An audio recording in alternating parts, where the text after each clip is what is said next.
Good evening, guys. Welcome back. It's another Thursday night, and that means another episode of the Lord Soul Late Night Show. So yeah, it's very fast. Already 3 people in already. Say hi to us so that we know who you are. So I think if you look at the title, you roughly know that today's company is a continuation from the company that we talked about last week. So last week we talked about JF Tech, one of the test socket companies in Malaysia. And yeah, we shared what's good with the company. We shared what's not so good about the company. We shared the prospects. We also shared the risks. But as we all know, if you guys are seasoned investors or quite up to date with the Malaysia investing scene, you will know that JF Tech is not the only company in Malaysia that is doing or making the test sockets for the semiconductor companies. So one of the so-called competitors is FoundPac Group. So today we'll be talking about FoundPac Group, and hopefully when you guys go through these two episodes, then you guys can see like maybe in what aspects FoundPac is better, or in what aspects JF Tech is better. And at the end of the day, if this is the kind of company that you're looking to invest or add on to your portfolio, then yeah, you pick the one that you think attracts you most, and then you do further studies. So yeah, hi Eddie, hi Chongqing, hi Darren, and hi Francis. So welcome back to the show. I see some familiar faces. So yeah, if you guys have any questions during the sharing session, you can leave it in the comments. Then after we go through the entire sharing session, then we will go to the questions.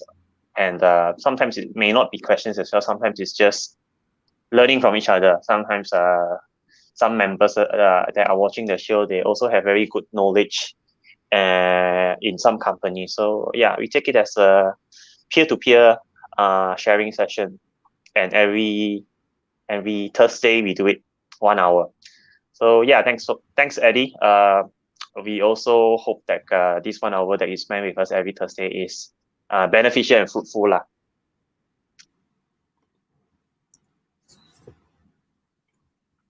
Maybe before we start, or before we wait for the crowd to come on in, maybe I would like to just ask Chun Bing, are you familiar with this company, and does this company's business model attracts you? Well, I think it's kind of interesting after we go into the entire semiconductor value chain, from those who are doing the outsourcing, the OSAT, going to the people who do machine vision, try to detect if there's any fraud or errors from the devices, down to this FoundPac and also JF Tech. They're trying to do the devices that connect the IC or the chip to the test equipments. So they act as the contact technology in between that. So all this is the small piece and different piece that make the entire industry possible. But of course, the only drawback that if we are focusing in this Malaysia market is usually they are not on the upstream. Usually it's mid to even downstream. So you can see a lot of people, maybe they are the proxy for TSMC, the Taiwan Semiconductor Company, or they are the proxy of First Solar. I mean, a lot of companies is like this. But nevertheless, maybe this is the advantage that Malaysia has. We are good at doing manufacturing, have enough talent, and also have some regional or geographical advantage to attract all these things inside. So I think quite interesting to get to know all these things. It will help you to understand more in the industry and help you if you wanted to invest internationally. Yeah, I think that's very true. Yeah, quite surprisingly, I think if you talk about the tech companies in Malaysia, the listed ones, a lot of it, if not most of it, have something to do with semiconductor. And as we all know, semiconductor, transistors. These are the kinds of so-called devices or products or services that the local companies are doing that it would not be possible if these companies are not around, and this semiconductor industry plays a lot of important role in our lives, because at the end of the day, as we slowly transcend to 5G and more up and coming gadgets and devices, semiconductors will play an even more important role. And if this kind of trend continues, then of course the Malaysia semiconductor or the tech companies in Malaysia would definitely be very beneficial to ride on this kind of growth. So let's see if the amount of people is more than enough, we can actually proceed. But let me check. Yeah, I think we can slowly proceed. I think Chun has gone missing. But as always, if we at KayaPlus, we are always very fortunate that this was something that we started off back in May or June this year, and we are very thankful that the so-called reception that you guys are giving us have become more and more, and then you guys have been more, give us more questions, and we feel that it's a very beneficial thing to keep on moving forward. So as always, like, share, and subscribe to our social medias, Facebook, YouTube, and Instagram will definitely be very useful to us, just since from day one until now we haven't been monetizing yet. So just give us a bit of that motivation to continue doing these kind of things for free. And subscribe to our newsletter to get your free investment calculator and tracker as well. So as always, before we go into any kind of investment sharing, this is a disclaimer. I'm not asking you to buy or sell anything that is mentioned in this company sharing, but it's more of a sharing session. And at the end of the day, if you think that this company is pose a very good prospect and you're interested, please do your due diligence, study further, and we hope you all the best if this company turns out to be a good investment to you lah. So what do they do? I think this is always one of the key headaches that we at KayaPlus encounter when we try to dig for information on the listed companies in Malaysia, especially the tech one. Basically, they will always use a lot of short form.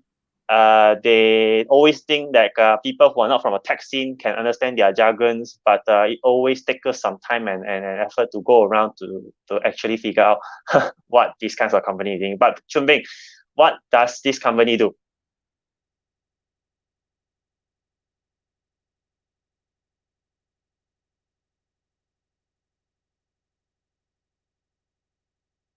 Wait a minute.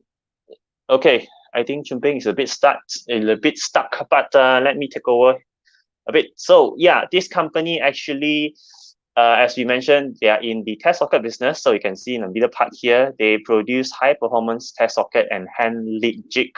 So later we will show you the picture how this test socket actually connects with the ICs, the integrated circuit, and also the testing machines. But they also produce two separate items that JF Tech is not doing.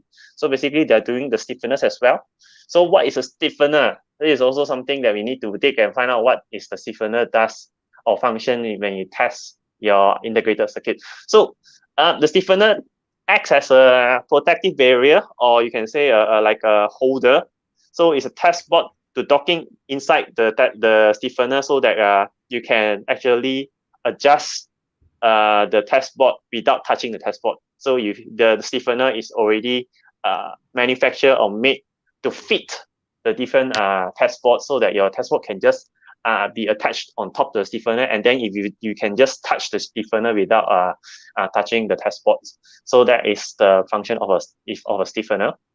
Of course, then your stiffener also needs something to protect it, right? You cannot just be carrying a stiffener. It's a big kind of a welded metal piece. So how do you want to carry it? Of course, you cannot risk banging it or knocking it, and then you distort the metal frames of the stiffener, right? So you have to put it inside a well-protected casing and chassis to protect the stiffener.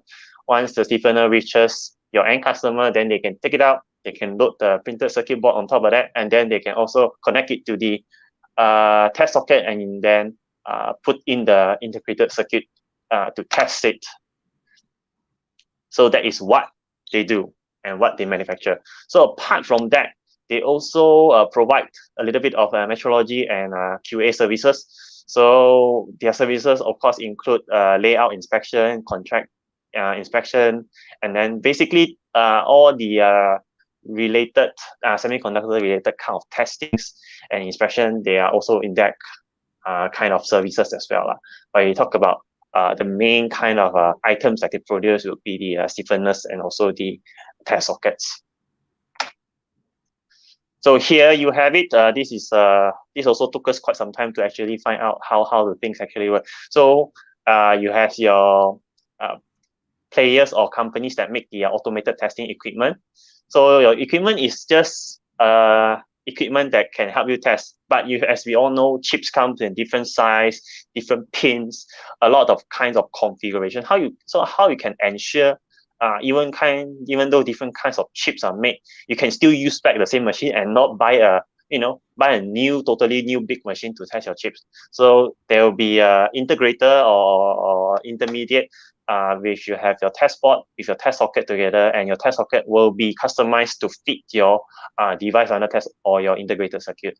So your integrated circuit is done, you pop it into the test socket, and then your test socket goes to a board, and then it gets connected to the testing equipment, and voila, once you put in your electrical charge, then you can test your chips to see whether it is working or not working. So yeah, maybe Chen Bing, you can take over from here. I think looking at the company structure, it's a bit different from JFTech, because JFTech, once we see the subsidiaries breakdown, they are more focused in the China markets, and that is also one of the catalysts. But what about FoundPac Group Berhad?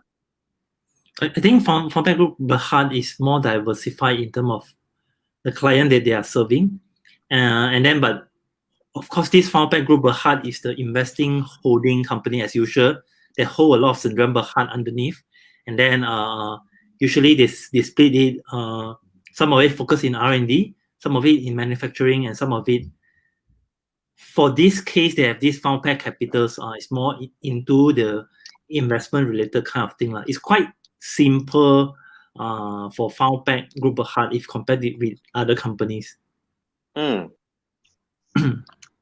So yeah, you notice that all three of them is FoundPac, Berhad, FoundPac. Then over here, there's a 75%, which is not FoundPac. So this company, they actually bought in 2017, Dynamic Stencils and Geographical. So later, we'll also talk about what this company does and how this company actually complement with the business that FoundPac is currently in.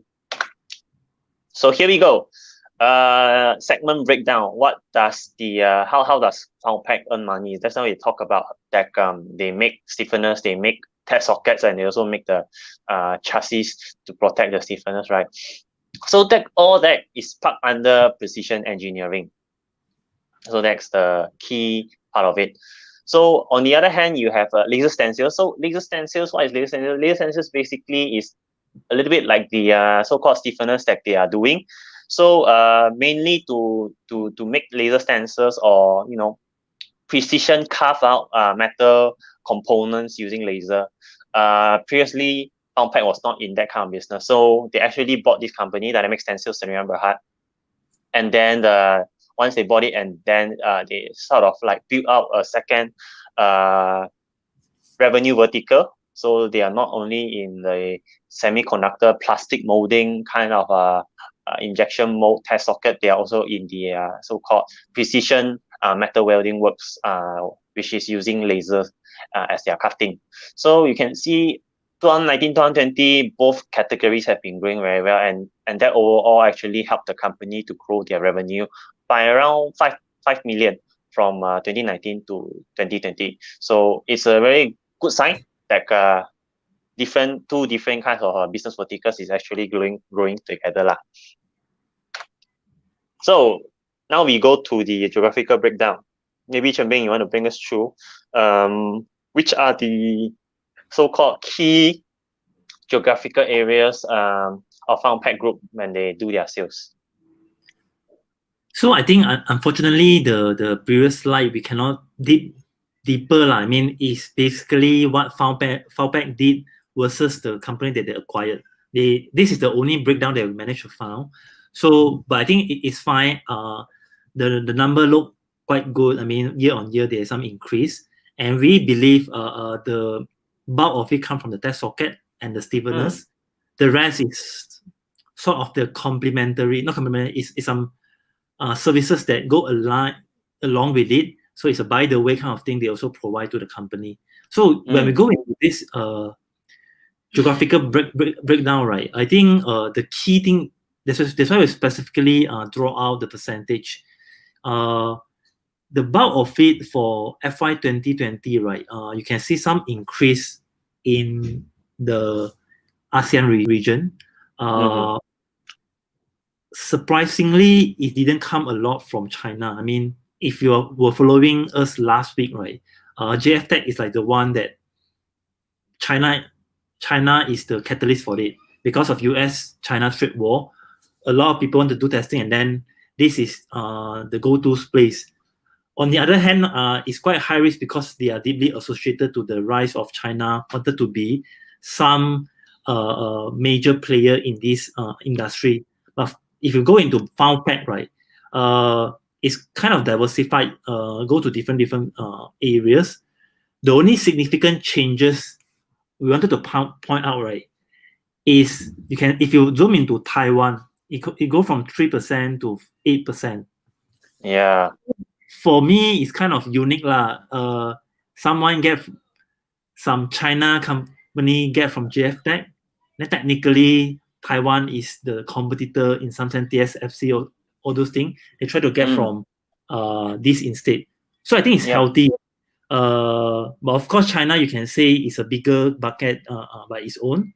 But bear in mind, TSMC alone supporting so many other players across the world. So it's kind of balanced. And the best part for this is they also support across North America, which is US, and also Europe. We'll say they are like the reverse party if compared to JF Tech. Not a lot into China, but more into US, Taiwan, and remaining of the world. So this is like the key difference. And later we will talk about the another factor that differentiate them, as in differentiate the two parties. So yeah, I think that was actually a very good breakdown. From here, straight away we know JF Tech has been on the rise because trade war. China needs someone to buy some test sockets from some other parties, and JF Tech just happens to be one of the companies that has been able to, satisfy their need. But else, FP Group, you can see that trade war, but China market didn't actually grow as much as JF Tech. So the catalyst from the trade war for FP Group to become one of the beneficiaries is not that significant. From that straight away, you can know that JF Tech has this kind of advantage where they have strong connection to China companies that FP Group does not have. But that doesn't mean that FP Group is not a good company. You can see here historical, they have been growing their revenue, right? From 2017, yes, a little bit of dip down there in 2018, but after that, it just went up from 35 million up to 44 million and then up to 51 million. And I think the latest Q1 2021 results, I think revenue also went up a bit, but the profit margin came down. So of course, as investors, we always want the company to show increasing kind of profits, and we don't like things to come down. But sometimes these things happen. So what actually happened? So you can see here what actually made 2020 such a good year to them is that they had lower material costs and lower fabrication costs. So the margins automatically improved from 26% up to 31%. But when you come to Q1 2021, the sales actually reduced a bit. So Q1 2021, the sales reduced because there was a lower revenue contribution in export sales. So they cited lower export sales, which was a bit terbalik with the JFTech. JFTech, I think they still reported very good sales. So one point to note that because of that, FP Group actually reported lower revenue lah. And it's not just lower sales in the precision, but the laser stencils segment also got reduced. So with the reduced revenue, and also this personally cited that the other Asian countries are also reducing on their orders. So that actually pushes down the revenue, and of course, that also impacts the profit margin lah. So yeah, I think the share price actually came down a bit, but not too much. So you can see that this company is definitely a bit impacted by lower sales this quarter. And yeah, I think this is also one of our company when we delve into their balance sheet. We are also very, very impressed of how they are managing their company balance sheet. But Chun Bing, maybe you can share with the audience that what actually caught your eye when we look at this company's balance sheet. Yeah, I think when you guys analyze balance sheet, right? If you were people like us, you go to Morningstar as the first reference website for you to do quick analysis. Usually you will see the red bar and also the blue bar. Yeah. But now you can only see the red line in 2020, like a very thin red line. Yeah. Then you zoom into the total debt numbers. You can see 2018 they have zero debt, and then 2019, 2020, they start to, as in this FY 2020, they just increased to 0.22 lah, which is about 220,000, which is very small for a listed company like them. So for us, this kind of criteria is very, very important during pandemic like this, subject to so many different factors that can affect your business, US China trade war or whatnot. So they are super resilient, I would say. And then the next thing is within the total asset, right? Then you can see what is the cash and cash equivalent. 2020 is actually 51 over 107. It's about 50%. Half of it is cash, you know. So this guy, I don't know how to say. The only drawback is maybe they didn't leverage enough on the financial, as in they didn't do enough financial leverage.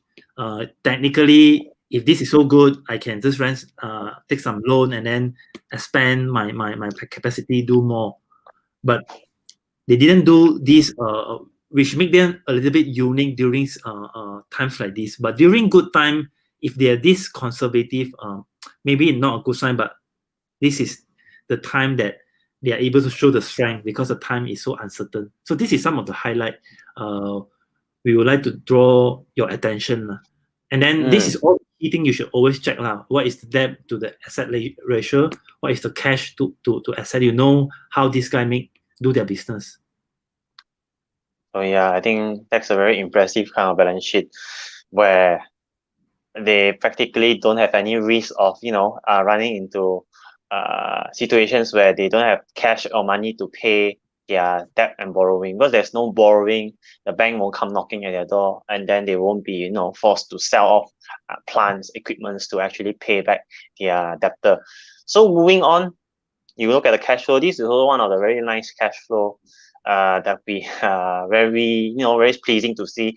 Once your business continue to grow and you manage to collect money from a client, automatically your operating cash flow also go up. Look higher and higher. So straightforward. The business has been a very cash generative business, and whenever they book in higher profits, automatically the operating cash flow also gets increased.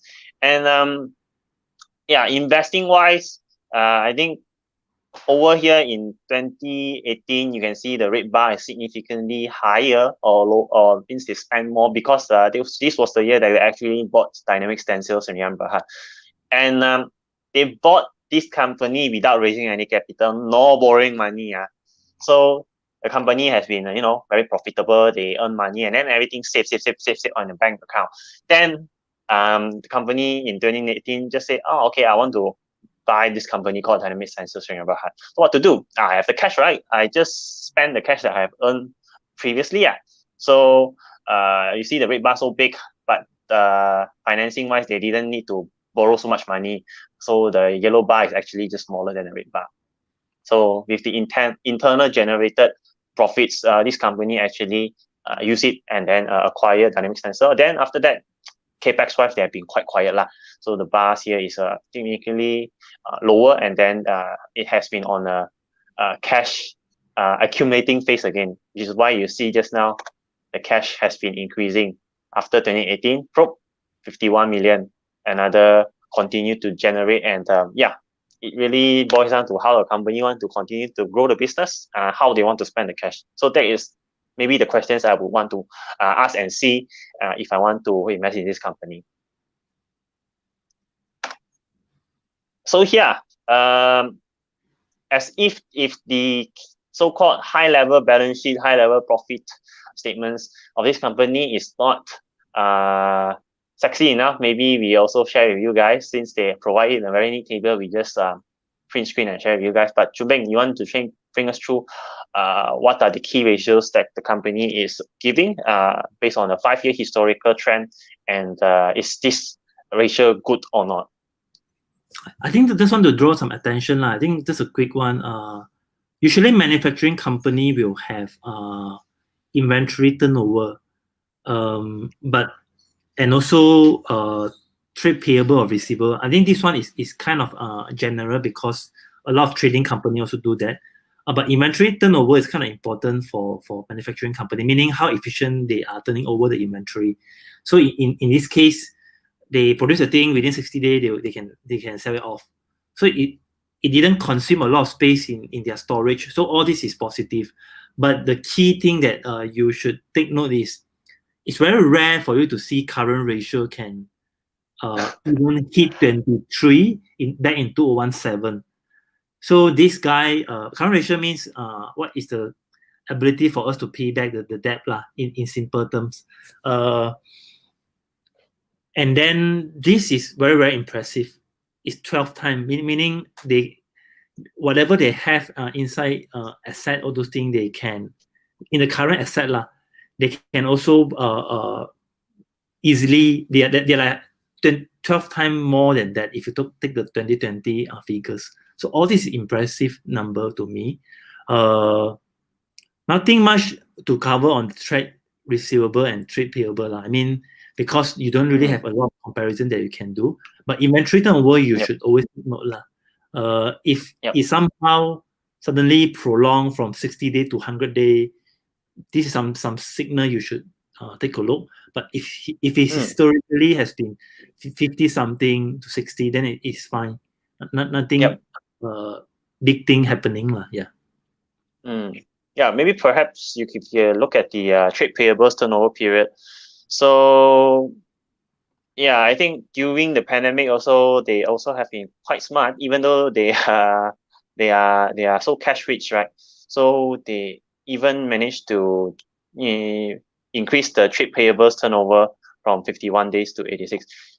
So, but you can see that their receivables turnover also increased a bit lah. So I think during the pandemic, times are tough. Payments between companies will get dragged a bit, as some companies may be living a little bit hand to mouth when it comes to managing their cash flow. But nevertheless, moving forward, 2021, if the pandemic just really conditions improve, this kind of numbers, which is a little bit above the normal levels that we are seeing here, it should be just an one-off situation. So moving forward, fiscal year 2021, 2022, it should drop back to normal levels. But this is just to give you a gauge that during the worst kind of scenarios, like now 2020, and eventually something were to happen again in 10 years time or 5 years time, these are the kind of levels that you should be anticipating the company is running, and not to run ahead of these kind of levels. So yeah, next we move on to the major and director shareholdings. You can see straightforward, this is a company where the insiders or the management, they have a lot of control. And as we talk about semiconductor companies can be quite competitive, and sometimes if you don't want the company to get stuck into a situation where outsiders can buy up more shares, and then they trigger a mandatory takeover. So company have around 30+%. Added all up, the controlling stake that they have is enough to actually prevent any kind of this unnecessary headache from happening lah. So it's quite straightforward. So what is the prospect of this company? Maybe I'll let Chun Bing take it on. But of course, when you talk about semiconductor, 5G is actually going to be a very, very huge catalyst for this kind of company lah. I think the key thing to share for prospect is always what is the nature of business they are in. Yep. So they are in testing industry within semiconductor, and then I think US-China trade war benefit both JF and also FoundPac, FP Group. So if this thing continue on, which in my personal opinion, I think be it Donald Trump or Joe Biden in the office, it will continue as well. It's just maybe the methods of the presentation slightly different. Behind the scene, you still compete because no one want to be the second. So if you continue, that socket will be the one that keep on having the demand from both sides. So I would say in short, easily 5 years, it can be bullish in my opinion. But of course, another thing that FoundPac can bring into the table is the acquisition that they have done, right? It's not just extension of their business. One of the things they're trying to do is they try to list this company in ACE market, right? So this is another prospect to it lah. I mean, they're trying to leverage on all these exchange or financial tools to actually help them to expand the business easily. So both of these, I will see this as a prospect to this company. So yeah, if they actually list Dynamics Tensor onto ACE market, they will get money. And questions you might want to ask is, okay, yep, you managed to list a certain percentage of Dynamics Tensors, and then you get money, you raise capital. So what are you going to do with the money? Are you going to pay special dividend, or are you going to look for a next business vertical? So these are the kind of questions retail investors have to ask. The company has a lot of cash, and if they successfully list Dynamics Tensors, they are going to get another lump sum of money. So I would want to know what are you going to do with your money?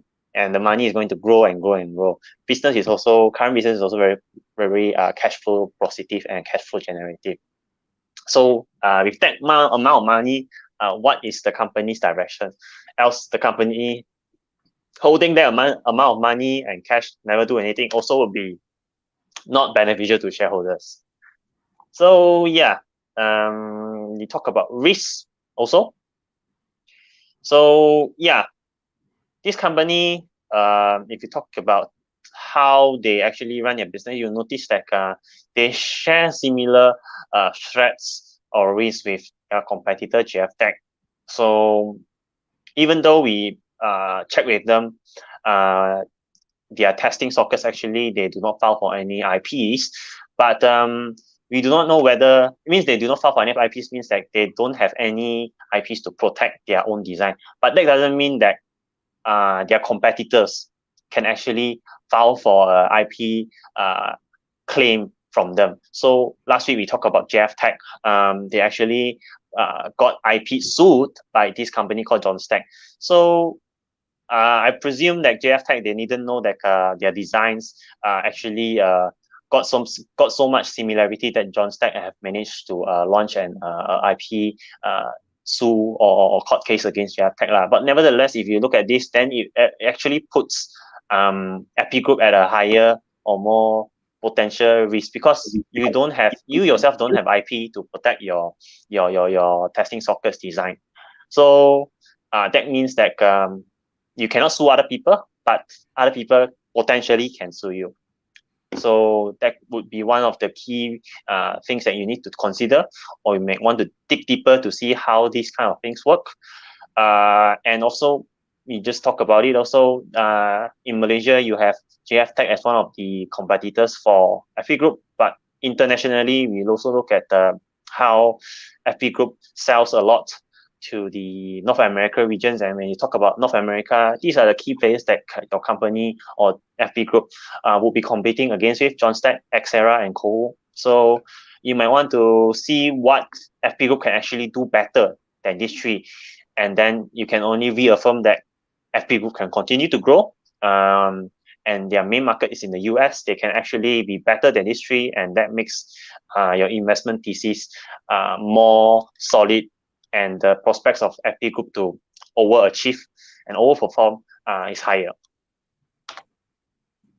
So last but not least, I think this is probably one of the good comparison again, JF Tech, even though both companies may not be an apple-to-apple kind of comparison, but nevertheless, they still share some similarities in their business model.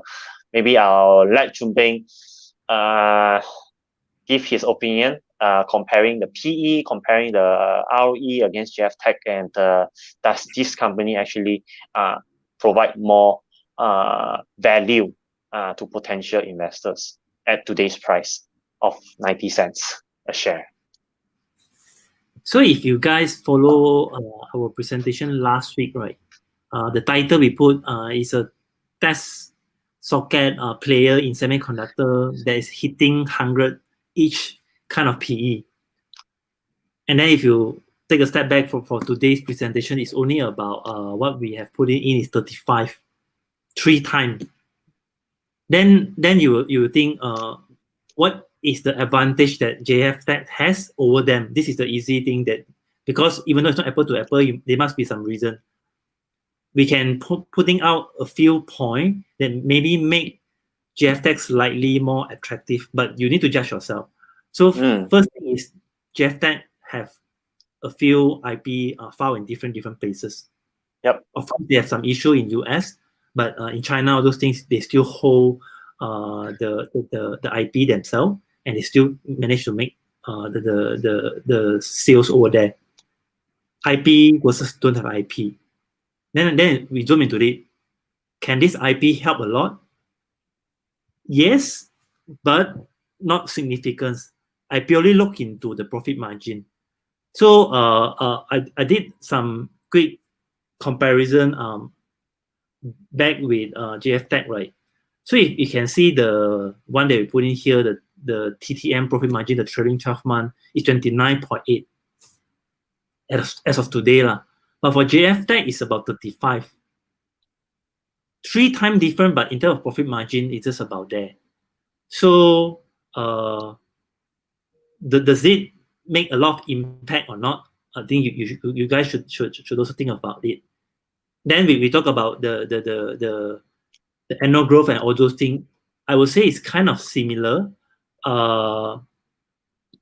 It's about 8 to 15 kind of range, but different time and other things, it differ a little bit, but it's around that range, quite similar. Both of them also have a lot of impact in revenue. I mean, the good impact in revenue because of US-China trade war. So for me, this is the 2 key things you should look into it. The margin and also the PE. Of course, the key difference is the business itself. If you compare 2019 to 2020, of course, JF Tech seems to be improved a lot. If you compare just purely this one FY. But if from year-on-year perspective, you average out, I would say it didn't make a lot of difference. It's really back to you to judge with IP that draw some impact on the profit margin. You are more able to draw more return from the margin, can justify the PE or not. So this is the 2 things. And of course, how FP Group can catch up beside going to the going to a place that have a lot of company having their intellectual property around it. They expand the business. They sell the stiffeners, they sell the casing, they sell the QA process, all those stuff. So this is how they continue to support the entire thing. This is a few points to draw your attention on it lah. And of course, another difference is FP Group close to zero debt, and JF Tech just raised a private placement. So this is a few key things you guys should take note lah. If you really want to go into this industry and invest, I think that's a very fair kind of comparison. You're looking at it. What are the benefits each company have? How they actually use this benefit to earn money or run their business, and how significant an IP a company has versus a company that has no IP in terms of the profit margin. And of course, we know that from the geographical breakdown, these are two different companies that have very different strengths when it comes to their geographical spread. And if you really understand how the world is currently working, if you even talk about semiconductor, how tech is actually driving us human mankind forward, you know that it's definitely boils down to the war of US versus China. So definitely, ultimately, there will be a winner. Maybe I don't know when, but what we are very certain is that both countries, US and China, they are very aggressive when it comes to charting the next pathway when it comes to technology. And if this kind of money continue to be spent to improve chips, to come up with the next cutting edge kind of chips, then definitely the downstream companies, your OSATs, your ATE companies, your test socket companies will also get the benefit, because the upstream players are the ones spending a lot of money and then rolling out on a lot of new products. But yeah, you have to really pick a side. When it comes to this, do you actually foresee China to become more superior, but accept a PE 100 times kind of company to invest, which is JF Tech? Or do you foresee that US can actually become a bit more, turn things around with technology advantage at their hand, and then you try to buy into a company, FP Group, which has a huge market in the US or the North American region? Yeah, I think that's really how you want to see it. So I hope you guys enjoy. This is a tale of two companies.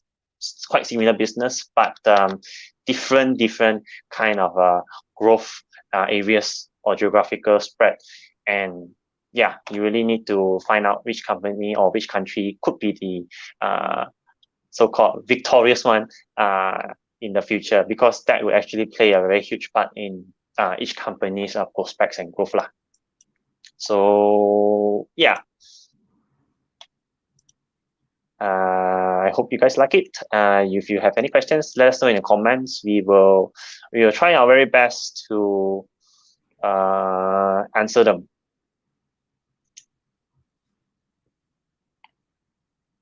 So yeah, I think we have one question on Franken, but we will be happy to answer it. So this is also one of the questions my mom asked me.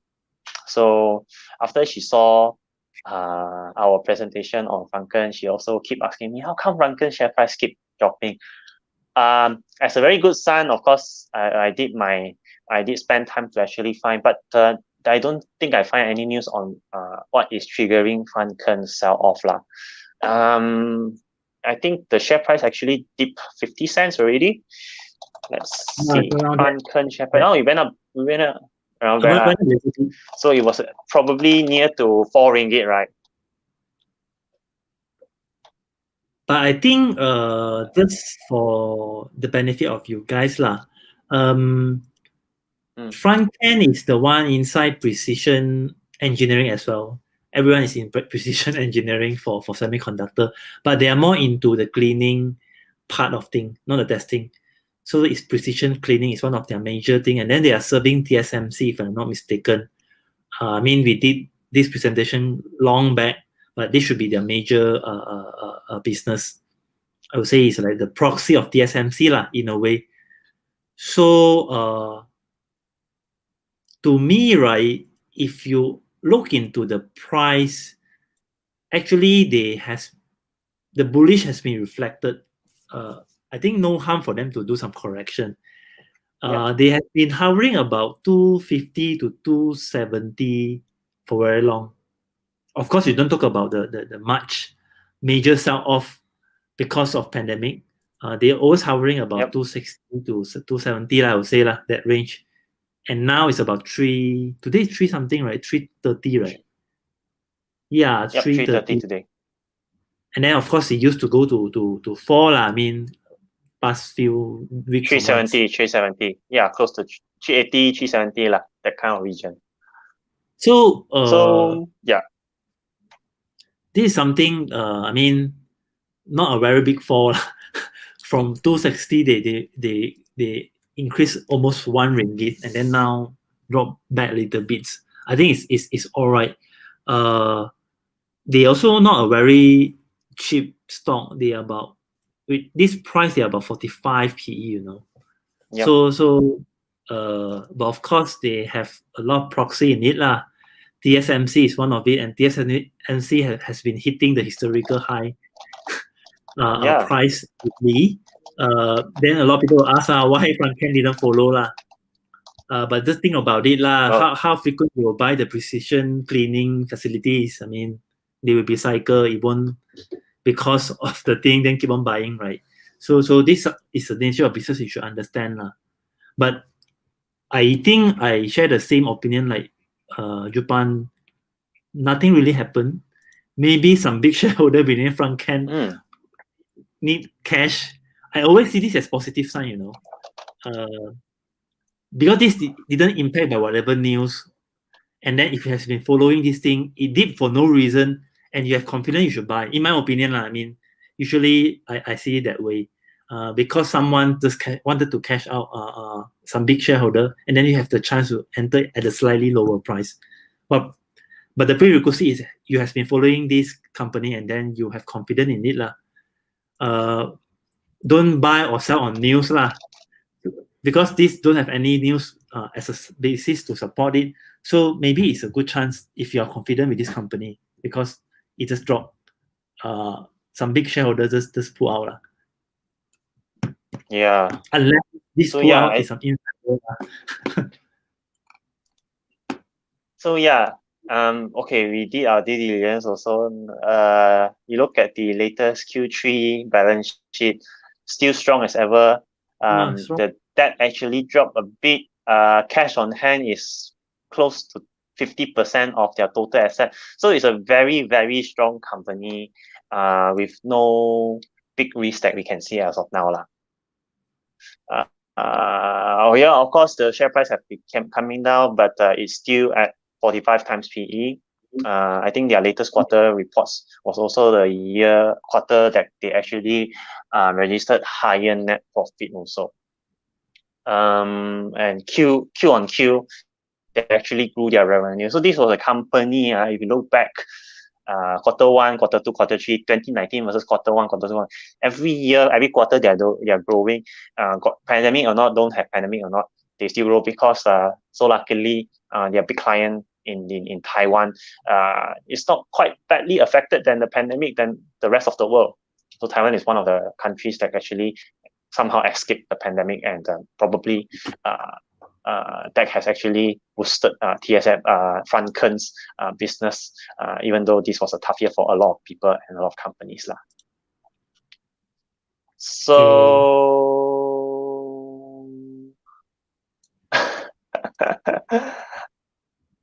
I missed the first 30 minutes. Can you summarize? Baba Ho, if you miss it, never mind. I don't think we will take it. We won't take down the video. You can actually watch the early part, 30 minutes, on YouTube, and put it on full screen. Then you can also look at the numbers more clearly as well. And if you have any questions, also you can leave it in the comment section. We will try our very best to reply. Next, is Epic Group customers mainly from automotive or 5G or other industries as well? So this is a very good question. Not just JFTech, maybe they are a bit more transparent. They say that radio frequency and 5G kind of business catalysts actually pull or actually increase their so-called performances for Q1 2021. For FB Group, we did not manage to find into such detail.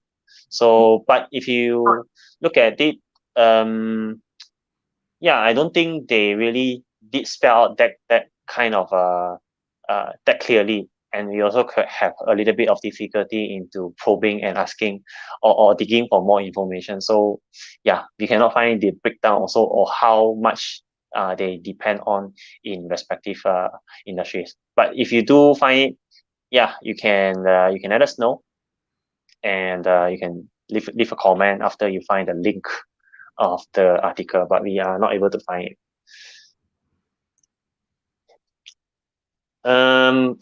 If is FPI a good company and is still growing since share price increased recently? So different by one letter, but it's a different company. So FPI is Formosa Prosonic.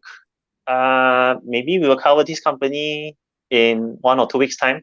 It is also one of the companies that we plan to cover. But just to satisfy your questions, just right now, I think basically it is a good company. We haven't looked into detail how the business model work, what are the kind of risks and catalysts, but just on its own, how the company has been performing is a good company, good and well-run company, and apparently in quite a niche business as well.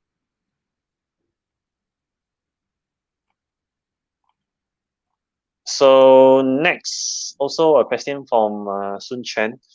So OSAT companies, MPI, Unisem, Gtronic, and Inari are doing well in the recent earnings. May I know what are the main drivers?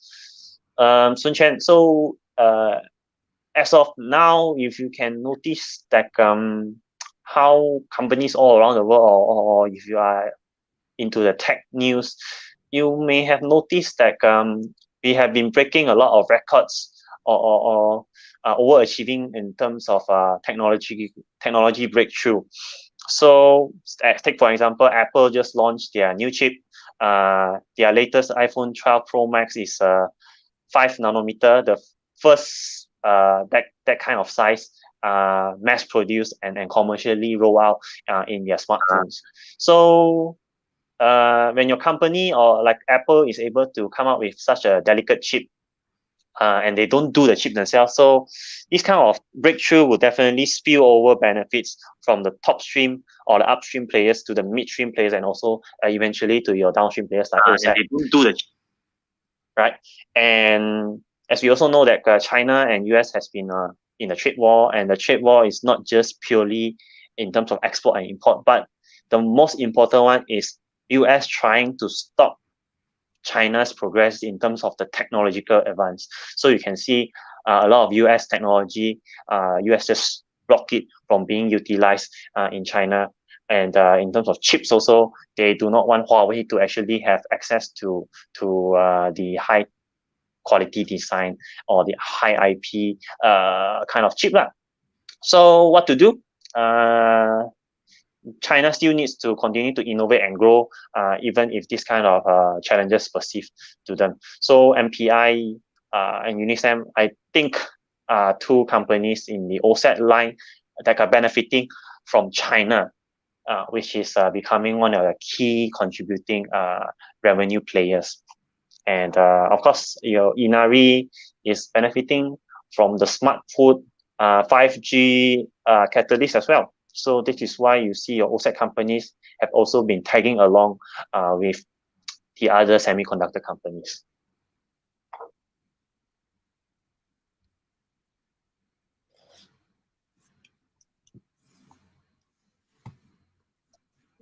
Okay, I think this one is one of the recent news. P and S YTJ SYT. Yeah. Let's see. FP Group.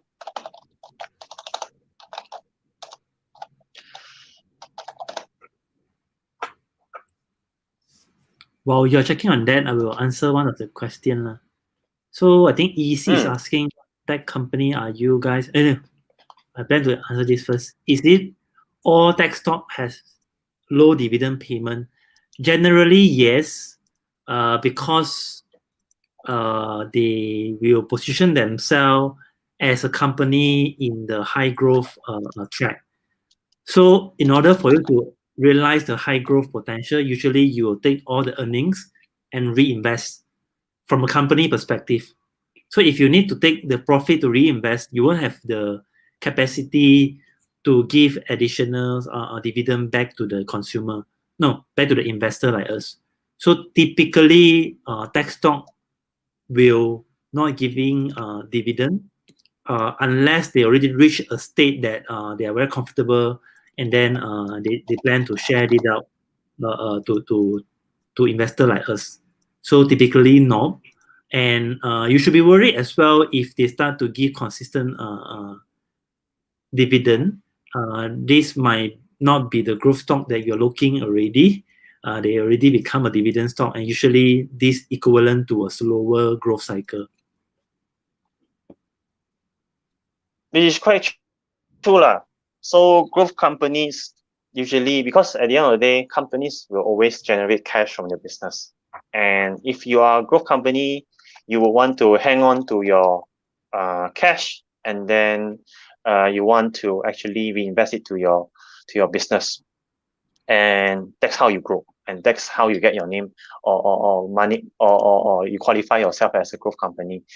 So very rarely they will pay high dividend. And sometimes if you have to look at it at another way also, is how actually semiconductor and tech company usually end stream will be very unpredictable. There will be ups and downs. And during the downtime, this is where the company's cash maybe actually come into handy lah.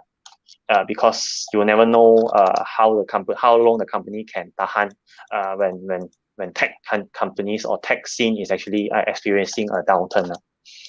So subsidiaries, let me see.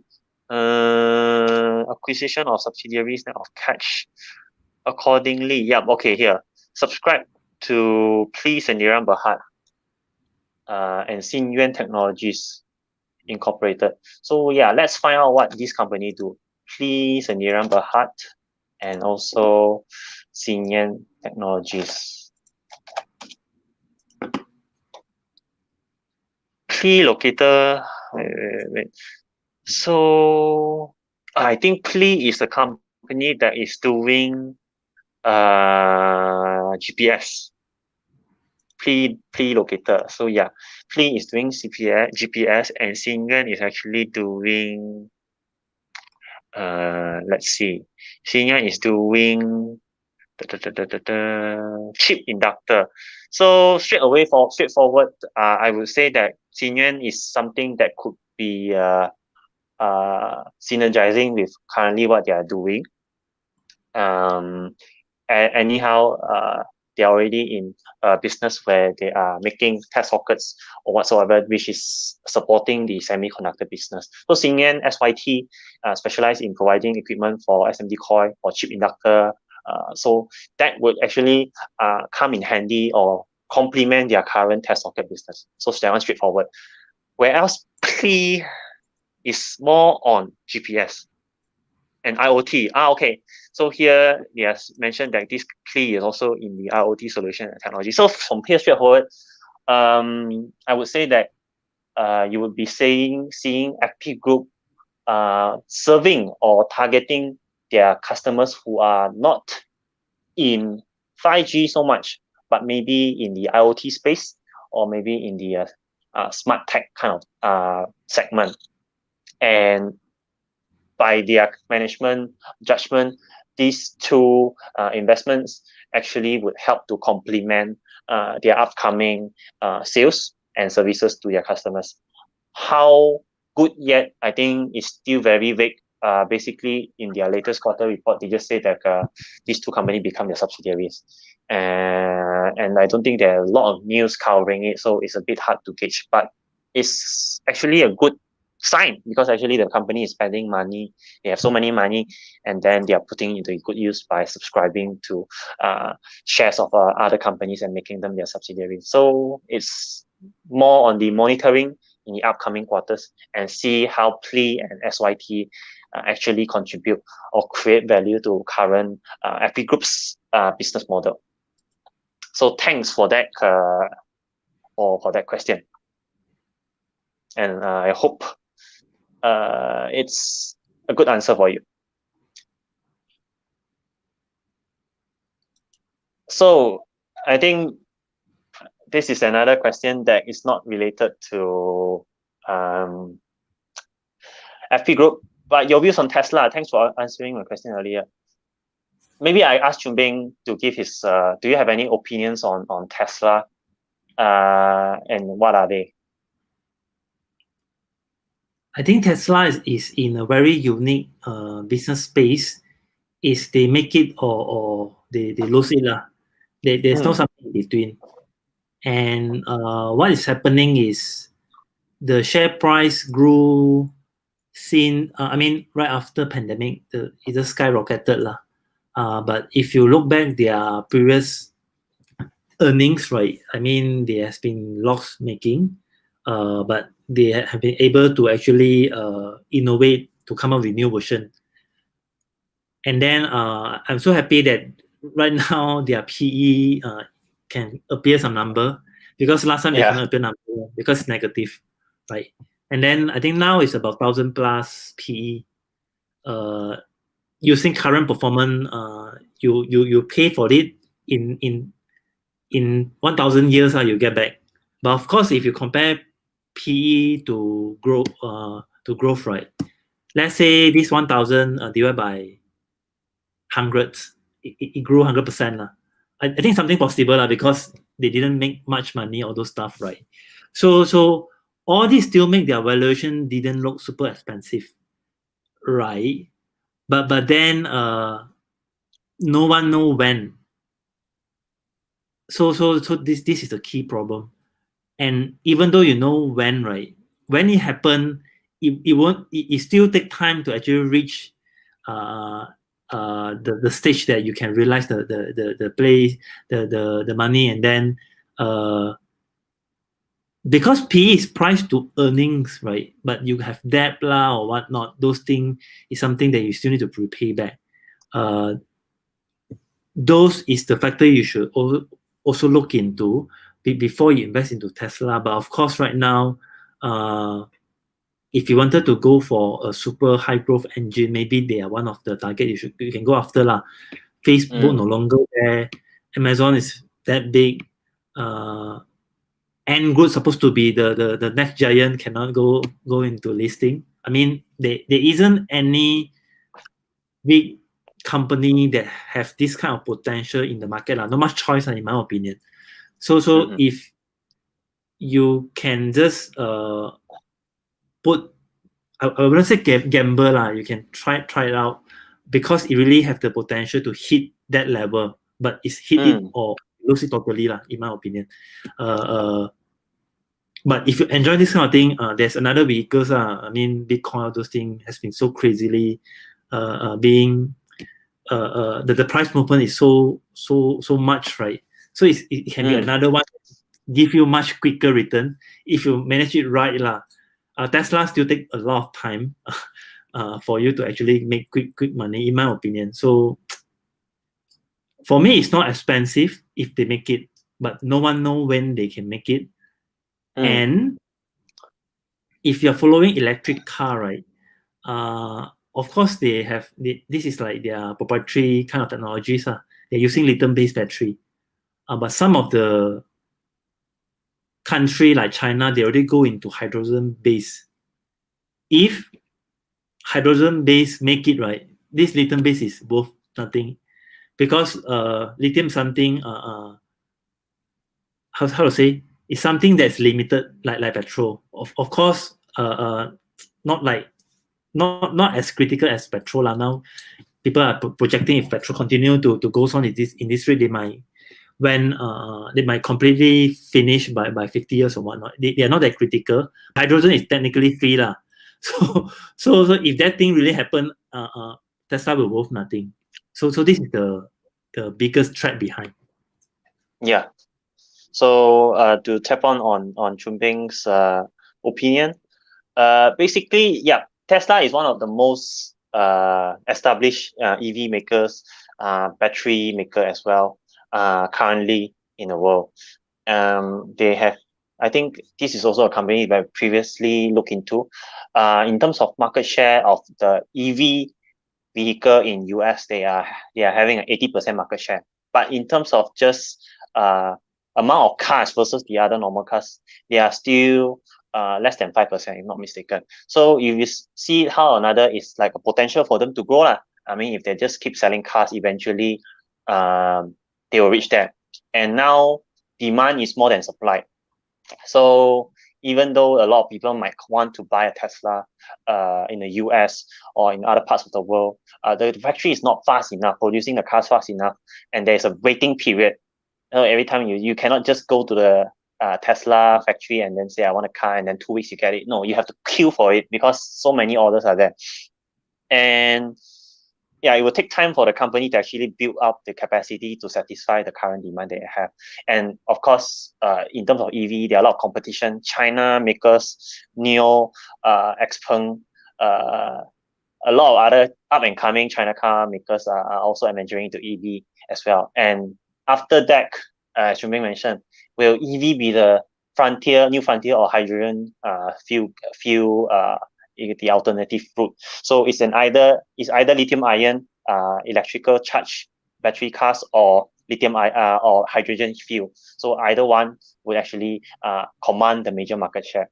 So if hydrogen fuel were to become mainstream, Hyundai is actually the one pioneering the hydrogen fuel, so that would actually lower the so-called prospects of EV in terms of the lithium ion kind of charging mechanism.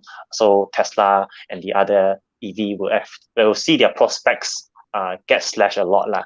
So you have to be really on the news on the progress of EV and also the hydrogen fuel segment. But as of now, yes, Tesla is still in a front runner lah. But if you still want to buy them, I think their business has slowly seeing like they are slowly reporting profit. So that's a good sign lah. So it's a bit, as I've Chun Ping said, it's a bit safer to actually bet on now than you have to bet it previously lah.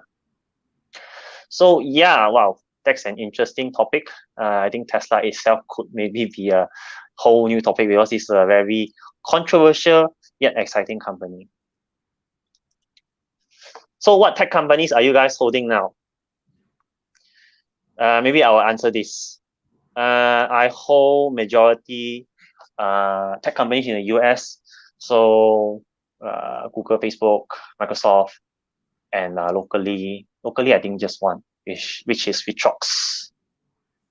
So yeah, I still want to bet on tech companies which are not so labor intensive, which are not so end-stream. I would want to buy the king makers, or the one that will be least impacted when the tech sector actually goes the opposite direction. So okay, will dynamic tensor listing affect the revenue? No, it won't affect the revenue. Basically, what listing does is just this company all this while has been doing their business, and then they just want to list a portion of their shares on the share market, stock market, and then retail investors like you and me, we pay whatever the IPO price is, and then the company gets the money from us. And the company will then use the money for whatever reasons they want, particularly to pare down debts and also to do capex lah. Okay, so yeah. Okay, so yeah, thanks for the time. As always, always 1 hour plus ish. We try to stick it there so that we do not take up more than 1 hour of you guys' time. As always, you guys have been great. You guys have been posting more and more challenging questions, which we are also excited to bring our opinions and sharings with you guys. And we also appreciate your comments and your opinions as well, as we don't know anything. Sometimes it's also good to learn from you guys. Let us know in the comment section. I think we roughly know what company we are going to cover next week. But if you have other choices to change our mind, let us know in the comments. And yeah, give us a like, follow us on our social media, subscribe to our YouTube. And yeah, stay safe. The cases in Malaysia has been coming down, but it's still not at the very safe level yet. But hopefully things will become better. And yeah, you guys stay safe, and we will see you guys next Thursday. Same time as always, 9 p.m. to 10 p.m. Not So Late Night Show by Kaya Plus. See you. Bye-bye.